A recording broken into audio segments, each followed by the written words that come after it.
करके बाइक को माइलेज को 2 गुना 3 गुना 4 गुना 5 गुना ज्यादा कर देता है। आप लोग का स्वागत है एक नए वीडियो में। यह मेरे पास देखिए हीरो कंपनी का स्प्लेंडर प्रो बाइक है और काफी रील्स वीडियो में हम देखे थे कि बाइक का माइलेज को काफी ज्यादा 2 गुना 3 गुना 4 गुना 5 गुना ज्यादा कर सकते हैं। बिल्कुल वो एक छोटा सा पंखा का कंडेंसर लगा करके, क्या पंखा का कंडेंसर लगा करके बाइक को हम माइलेज को इंक्रीज कर सकते हैं, यानी कि ज्यादा कर सकते हैं। इस टॉपिक पर अभी हम बात करने वाले हैं, उसको लगाना सही है या गलत है स्टेप बाय स्टेप बतलाएंगे। तो आप लोग वीडियो में अंत तक अपने वीडियो को कहीं से भी स्किप नहीं कीजिएगा। यही है बाइक जो पंखा में जो लगा रहता है, घर के पंखा में जो कंडेंसर लगा रहता है, ये कंडेंसर है। इस कंडेंसर को हम देखें कि यहाँ पे बाइक में टाइट कर देता है, एक वायर स्पार्क प्लग से ज्वाइंट कर देता है, दूसरा स्पार्क प्लग में टाइट करके बाइक को माइलेज को 2 गुना 3 गुना 4 गुना 5 गुना ज्यादा कर देता है। इस कंडेंसर को लगाने से बाइक में माइलेज बढ़ जाएगा, इस पे अभी हम बात करेंगे। उसके साथ हमारे साथ एक इलेक्ट्रीशियन है जो कि पंखा डेनमो मोटर का काम करते सर है, उन्हीं का ये बाइक है जो कि हमारे वर्कशॉप पे बाइक रिपेयरिंग करवाने के लिए आया था। उनसे भी थोड़ा हम बात करेंगे क्योंकि वो इसके बारे में फुल डिटेल में डीपली बतलाएगा कि कंडेंसर लगाने से बाइक में क्या फॉल्ट हो सकता है। क्योंकि देखते हैं हम कि काफी ज्यादा यहाँ पर लाइव प्रूफ अगर बात करें, देखो सबसे पहले हम बाइक का प्लग अडेप्टर को ओपन करते हैं। ओपन कर लिया, काफी बार आप देखे हुए कि पेट्रोल पंप पे एक यहाँ पे अलग से एक डिप्पी जैसा लगा देते हैं, जो स्पार्क प्लग यहाँ से काट करके आधा यहाँ पे डिप्पी जैसा लगा देता है। उसके अंदर कुछ नहीं रहता, उसके अंदर एक नॉर्मल रेजिस्टेंस रहता है जिससे लगाने से बोलता है कि माइलेज 50 दे रहा है तो 70 हो जाएगा। कंडेंसर लगाने से देखिए कि बोलता है कि आपका बाइक 60 का माइलेज दे तो 90 का देगा, यानी कि 2 गुना माइलेज बढ़ जाएगा एक कंडेंसर लगाने से। ये कहां तक सच्चाई है इसका, ये डीपली आपको लाइव प्रूफ क्लियर कर देंगे, तो आप लोग वीडियो में एंड तक बने रहिए। सबसे पहले आपको प्लग अडेप्टर ओपन किए हैं और यहाँ पर देखिए करंट कितना दे रहा है अभी बाइक, देखिए करंट, देखिए बाइक अभी प्रॉपर करंट दे रहा है। देखिए करंट अभी क्या हो रहा है, फ्लक्चुएट हो रहा है, कि रुक रुक करके, जैसे पिकअप कॉइल जो लगा है मैग्नेट के पास, जो पिकअप कॉइल लगा है, पिकअप कॉइल एक राउंड मूव करने के बाद उस सेंटर में जाता है, टाइमिंग सेंटर में जाता है, उसके बाद ही यहाँ पे करंट आता है, उसके बाद कंप्रेस होता है। यानी करंट कहीं ना कहीं स्क्वायर में चलता है, ऊपर नीचे स्क्वायर में चलता है। एक होता है स्क्वायर वेव, एक होता है साइन वेव। तो साइन वेव में ऊपर नीचे स्प्रिंग की तरह करंट चलता है, उसी तरह से अभी करंट आ रहा है स्प्रिंग की तरह। यहाँ पे देखिए करंट थोड़ा रुक रुक कर आ रहा है, देखिए आपको वैसे देखने में पता नहीं, लेकिन आप कैमरा में देख रहे थे, देखिए करंट थोड़ा थोड़ा रुक रुक कर आ रहा है। तो यही पिकअप कॉइल का टाइमिंग की वजह से रुक रुक कर आ रहा है। अभी देखिए यहाँ पे करंट परफेक्ट आ रहा है, लेकिन इसी की जगह हम क्या करते हैं, इसको कंडेंसर को टाइट कर देते हैं। इसके अंदर एक हम इस वायर को हम इस जिप्सन स्क्रू में टाइट कर देते हैं। इस वायर को हम जिप्सन स्क्रू में टाइट कर दिए हैं। अब इसको स्क्रू को हम इसके अंदर टाइट कर लेते हैं। कर लिए, अब आपको करंट दिखला रहा है, देखिए कितना करंट में चेंजेज हुआ है। न कि करंट बाइक का ज्यादा हुआ है, न करंट कम हुआ है। तो इससे माइलेज का क्या कनेक्शन होगा करंट से। अगर सोचते कि अगर करंट ज्यादा देता तो पेट्रोल कम पीता, अच्छा से इस हेड के अंदर स्पार्क होता, करंट जनरेट होता। लेकिन मुझे तो नहीं लग रहा है कि इसके हेड के अंदर स्पार्क प्लग में करंट ज्यादा होगा या कुछ कम होगा, क्योंकि डबल पॉइंट का तो स्पार्क प्लग भी नहीं है। एक आता है डबल पॉइंट, एक आता है सिंगल पॉइंट। तो डबल पॉइंट का spark plug Apache RTR bike में लगा रहता है नॉर्मल, इसमें तो सिंगल पॉइंट का स्पार्क प्लग है। देखिए कहीं भी करंट में हमको डिफरेंट नहीं हुआ है। देखिए अब आप लाइव प्रूफ देख लिए, देखिए कहीं भी करंट में मुझे कुछ डिफरेंट नहीं लग रहा है। करंट पहले भी फ्लक्चुएट हो रहा था, अभी भी करंट जो है फ्लक्चुएट ही हो रहा है। देखिए पहले क्या था कि करंट जो है नॉर्मल में करंट रुक रुक करके आ रहा था, लेकिन अभी जो है कंडेंसर डालने के बाद करंट डायरेक्ट हो गया है। आप यहाँ पे देख रहे हैं करंट अब फ्लक्चुएट नहीं कर रहा है, यानी कि करंट जो अभी प्लेन में चल रहा है। यानी कि एक स्क्वायर वेव आता है जो स्प्रिंग की तरह करंट ऊपर नीचे होकर चलता है, जो विद्युत धारा है। और ये भी नॉर्मल में चल रहा है करंट, यानी कि जैसे नॉर्मल पानी चलता है ना, उस तरह से नॉर्मल अभी करंट चल। मेन करंट का डिफरेंट है, बाकी जो है माइलेज के लेकर मुझे नहीं लग रहा है कि कुछ भी ऐसा इशू है। इसको लगाने से कहीं ना कहीं हमारे बाइक पे भी नुकसान होगा। कैसे नुकसान होगा वो आपको बतलाइए। आपको नॉर्मल वैसे रहेगा, इसको हम यहाँ पे टेपिंग कर दिए, इस वायर को हम इसके अंदर ज्वाइंट करते हैं। अगर मान लीजिए बाइक वॉशिंग हुआ या अचानक बारिश होने लगा, उस टाइम जैसे इस पे पानी पड़ेगा तो सबसे पहले आपका बाइक जो बार बार बंद होगा, उसके साथ साथ पूरा बॉडी में करंट जनरेट होने लगा, क्योंकि काफी हाई टेंशन करंट आता है इसके अंदर। यानी कि एसी हाई डीसी के साथ साथ ये एसी हाई टेंशन करंट है।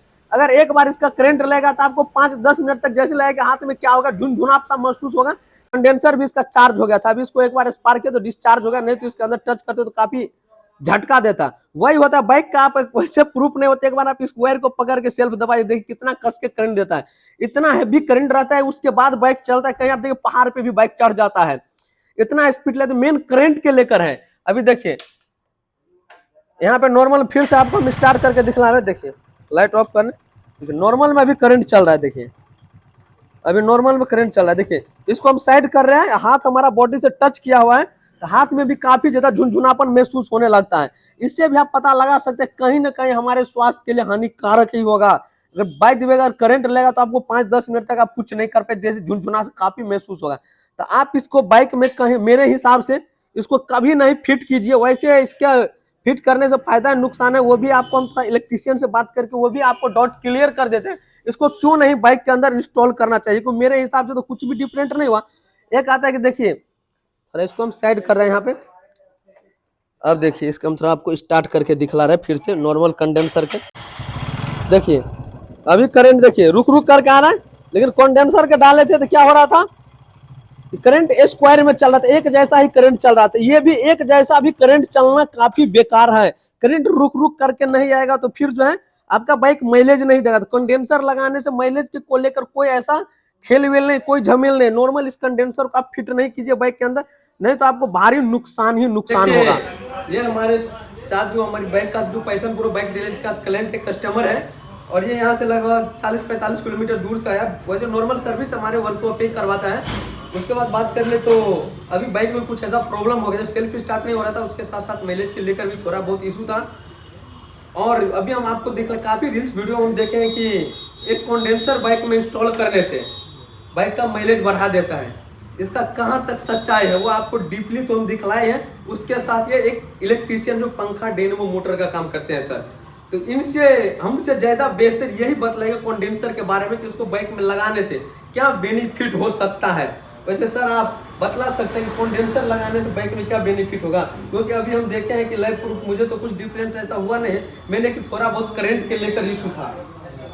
देखिए सबसे पहले समझिए कंडेंसर का काम क्या है। जी, कंडेंसर लाइन का पोजीशन जिगजैग पोजीशन में चलता है, और बैटरी का कंजक्शन प्लेन चलता है। बैटरी का प्लेन चलता है।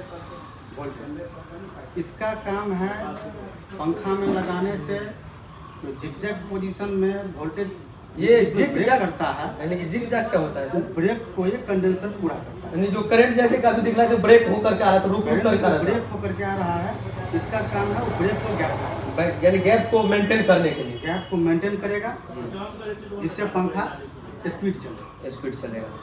न कि ये माइलेज। हमको तो नहीं लगता है कि माइलेज में कोई फर्क देगा ये, क्योंकि हम आपको दिख रहा है कि नॉर्मल इसको करंट से तो मुझे कुछ ऐसा इशू लगा नहीं था कंडेंसर लगाने से, कि करंट कम अगर देखते कि कंडेंसर लगाने से बाइक में करंट ज्यादा आ रहा है या कम दे रहा है। नॉर्मल एक ही डिफरेंस है, करंट जो है स्क्वायर में चलता है, एक स्क्वायर वेव होता है, एक साइन वेव होता है। अब लाइन का जो है जिगजैग पोजीशन है, जैसे एस होता है ना, S अंग्रेजी का लेटर एस, ऊपर नीचे करके चलता है। ये मतलब एक बार नीचे आया ऊपर गया तो बीच में जो गैप बना ना, हाँ। ये कंडेंसर उस गैप के वोल्टेज को पूरा करता है, एक प्लेन में करता एक प्लेन। देखिए कहीं ना कहीं बाइक में आप देखेंगे मैग्नेट के ऊपर एक टी लिखा रहता है, उसके जस्ट बगल में थोड़ा एक आपको उभरा सा दिखेगा, तो वो आपको टाइमिंग के लिए जाती है, पिकअप करने टाइमिंग वहां पे जाए तो परफेक्ट होगा। यानी कि 4 स्ट्रोक बाइक होता है, 2 स्ट्रोक बाइक, एक आपको परफेक्ट राउंड लेने के बाद करंट स्पार्क प्लग तक पहुंचे, न कि डायरेक्ट करंट जाते रहे। कंडेंसर डालने से डायरेक्ट करंट जाते ही रहता है, करंट ब्रेक नहीं होता है, ब्रेक नहीं होता। ब्रेक नहीं होने की वजह से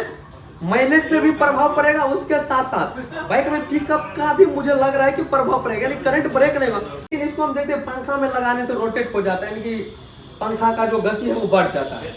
हाँ, पंखा गति बढ़ता है, गति बढ़ इसका मेन काम है पंखा में एक बार झटका मारना, झटका मारना, वो ऑन कर दिया और इसका जो है सो रोटेट प्राइमरी कॉइल चलता है। लेकिन इसको बाइक में लगाने से तो कहीं हम देखे नहीं कि झटका देता है या फिर पिकअप बढ़ा देगा, ऐसा तो हम देखते नहीं है। ये सिर्फ पंखा के लिए है, बाइक के लिए नहीं है, ये फालतू ये बाइक के लिए फालतू चीज है। देखिए सर भी बतला रहे कि बाइक के लिए कहीं ना कहीं फालतू है, तो आप लोग अपने बाइक में कंडेंसर को भूल से भी इंस्टॉल नहीं करवाए क्या? हाँ सही बात है। अगर इस कंडेंसर को आप अपने बाइक में इंस्टॉल करवा देते हैं तो बाकी आप जानिए, क्योंकि झटका भी देगा, बाइक मिसिंग करेगा, इस पे पानी जाएगा तो स्पार्क प्रॉपर जनरेट नहीं होगा, फ्लक्चुएट करेगा, उसके साथ साथ कहीं ना कहीं CDI पे प्रभाव पड़ेगा। अगर BS6 बाइक है तो आपका ECU पे 100% प्रभाव पड़ेगा ही पड़ेगा, क्योंकि आप देखे थे कि एक चेक इंजन लाइट दिया रहता है BS6 बैग में। अगर वायरिंग के साथ हम कहीं भी छेड़छाड़ करते हैं तो normal check engine light meter में बिलिंग करना। अगर हम इसको करंट को जनरेट करने के लिए कंडेंसर डाल देंगे स्पार्क प्लग में, फिर ECU को सिग्नल मिलेगा, करंट जो है रुक नहीं रहा है, जिसके लेकर चेक इंजन लाइट बिलिंग करने लगेगा। हो सके तो आपका बाइक का ECU पे लोड पड़ेगा, HT कोयल पे लोड पड़ेगा, जिसको इग्निशन कोयल बोलते हैं। ECU भी जल सकता है, HT कोयल भी आपको बाइक का खराब हो सकता है। उसके बाद आपको 10,000 15,000 का लॉस लग सकता है। जब ये ECU फूकेगा तो नॉर्मल 100-200 में ECU मिलेगा नहीं किसी बाइक का। अगर CDI जलेगा तो 100-200 में नहीं मिलेगा, 1,000-1,500 का CDI आता है। और ECU का बात कर ले तो 3,500, 4,000, 5,000, 7,000, 10,000, 15,000 तक का ECU आता है, जो कि एक सभी बाइक का एक अलग अलग प्राइस है ECU का। उसके साथ साथ आपको ECU को कोडिंग भी करवाना पड़ेगा, उसमें अलग चार्ज रहता है। आप लोग भूल से इस कंडेंसर को अपने बाइक में बिल्कुल इंस्टॉल नहीं करवाइए, जहां तक मेरा अनुभव है, मेरा एक्सपीरियंस है। बाकी अगर आप इंस्टॉल करना चाहते हैं, इसको इंस्टॉल करके आप एक बार चेक कर लीजिए कि माइलेज में कितना डिफरेंट होता है। वैसे इसको चेकअप करने के लिए आप ट्राई कर सकते हैं, कोई दिक्कत नहीं, मैं मना भी नहीं करूंगा, लेकिन आप एक बार चेकअप कर सकते हैं माइलेज कितना बढ़े। नहीं तो इसको खोल करके साइड कर दीजिए। बहुत बार देखते हैं पेट्रोल पंप पे कितना बड़ा एडेप्टर सा देता है, जो कि इसको लगाने से माइलेज बढ़ जाएगा। कुछ नहीं होता, ये सब एक स्पैम है, फेक है, इससे कुछ भी माइलेज नहीं बढ़ेगा। कंडेंसर को लेकर हमने देखी काफी वीडियो ज्यादा वायरल हो रहा था, काफी ज्यादा वायरल हो रहा था कि कंडेंसर माइलेज बढ़ेगा, माइलेज बढ़ेगा, माइलेज कभी नहीं बढ़ेगा। अगर आप लोगों को कंडेंसर के लेकर कोई डाउट है तो आप हमसे कमेंट बॉक्स में पूछ सकते हैं। तब तक के लिए इतना ही, मिलते हैं फिर से हम आप लोगों के साथ नेक्स्ट वीडियो में। Thank you so much, welcome, bye bye.